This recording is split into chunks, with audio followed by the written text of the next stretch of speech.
Kung ang aim nyo ay ma-monetize sa Facebook, huwag kayong mag-upload ng mga videos na galing sa third party na may watermark.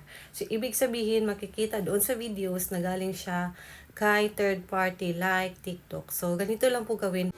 So, gawa tayo ng video kay TikTok para mapakita ko sa inyo kung paano. So, ito na, may video na tayo. So, syempre, filter is light.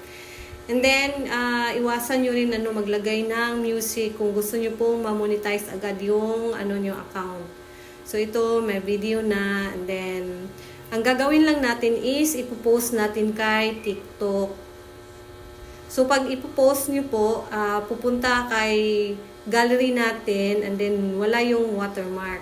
So, yung iba ginawa nila is automatically i-share kay Facebook. So, hindi po yan pwede kung gusto nyong i-monetize ang account nyo agad. So, ito na. So, once posted, i-delete lang natin sa account natin. So, nasa inyo kung gusto nyong i-post kay TikTok.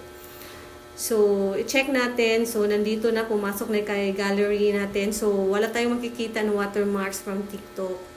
So, check natin sa Facebook. Try natin upload kung meron ba talaga tayong makikita na TikTok or watermarks ni TikTok. So, i-reels natin. So, ito yun. So, see, wala kang makikita na watermarks from TikTok. So, ganun lang po kadali. Gagawa kayo ng video through TikTok, gagamit ng filter, syempre, and then, ipopost nyo kay TikTok. Once posted na, nandun na yan sa gallery nyo. And then, yun na ang gagamitin nyo pag-post kay Facebook. So, super dali lang po. Basta, iwasan nyo lang na mag-post na may third-party watermarks. So, i-view natin. So, ito na yung Reels galing kay TikTok. So, wala tayong makikita na watermarks.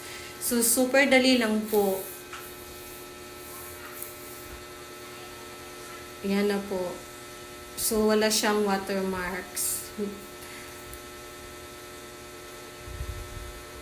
So, delete lang natin kasi nga trial lang ito. So, yun lang po. Thank you for watching. If nagustuhan nyo po, react and share. Bye!